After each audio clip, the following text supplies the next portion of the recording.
Hatta sadece kütüphane de değil, içerisinde etkinliklerin, kültür ve sanat çalışmalarının olabileceği bir alan nasıl olabilir diye kafa yorduk. Ve muhtarımızın da tam desteğini alarak bu yola girdik, bu yola başladık. Aslında bir gönüllü hikayesi diyebilirim burası için. Burada gönüllü, köyde yaşayanlar, anneler, babalar herkes gönüllü olarak sorumluluk aldı diyebilirim. Gönüllü öğretmenlerin burada etkinlik düzenlemesi, gönüllü öğretmenler geliyor ama onları da ağırlamak için yine gönüllüler kapıyı açıp kapatıncaya kadar birçok alanda böyle aktif sorumluluk almaları bizi çok mutlu etti.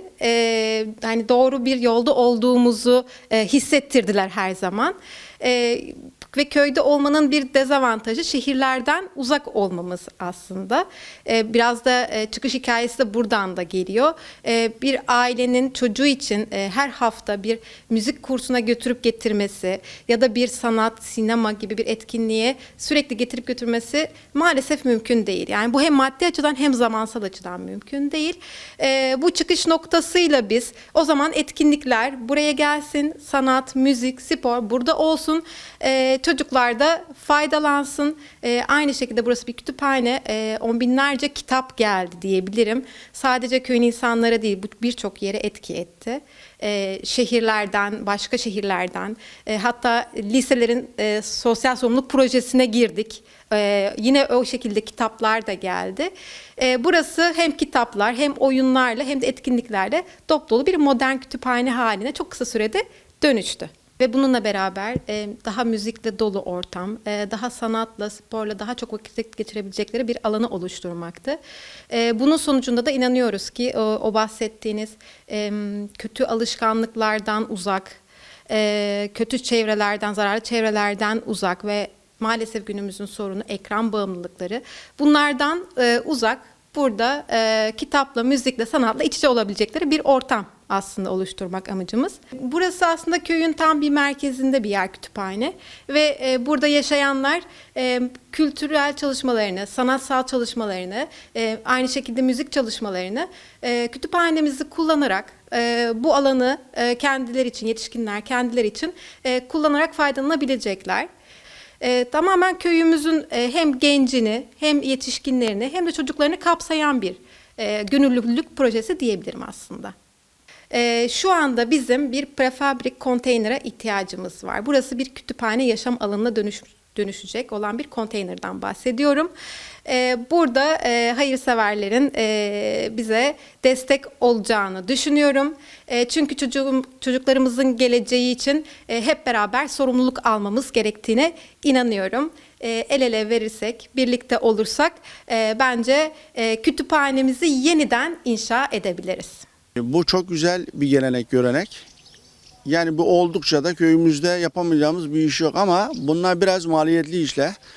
Dışarıdan da yardımseverlerin, iş adamlarının buna biraz destek olması lazım. O da imece.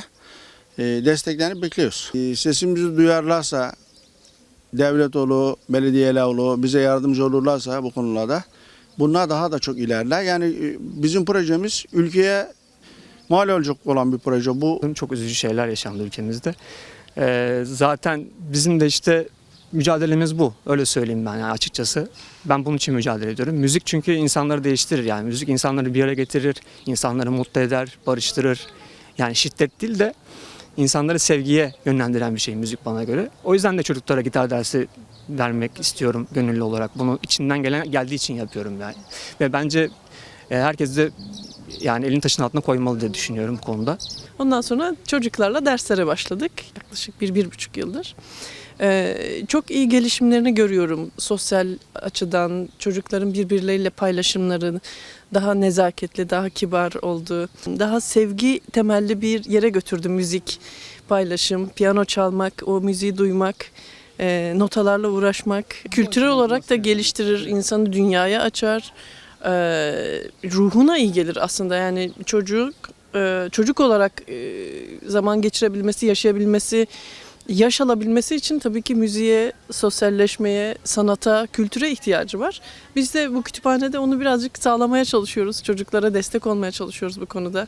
Bir de aynı zamanda köy için çok güzel bir şey. Köy çocukları için. Çocuklara sunulabilecek bir şeylerin, alternatiflerin olması, hele köy gibi yerlerde çok değerli buluyorum ben. Değerli, çocukların gidebileceği, kitaba ulaşabileceği. Ayrıca bizim kütüphanemizde de sadece kitaplar yok. Yani müzik dersleri veriliyor, gitar dersidir, piyano dersidir, farklı sanatsal atölyeler yapılıyor. Onun için çok güzel ve bunların hepsi ücretsiz. Çocukların, yani ekonomik durumu iyi olan, olmayan herkesin katılabileceği, aslında aynı zamanda bir eşitliğin olduğu bir yer. Onun için çok değerli buluyorum.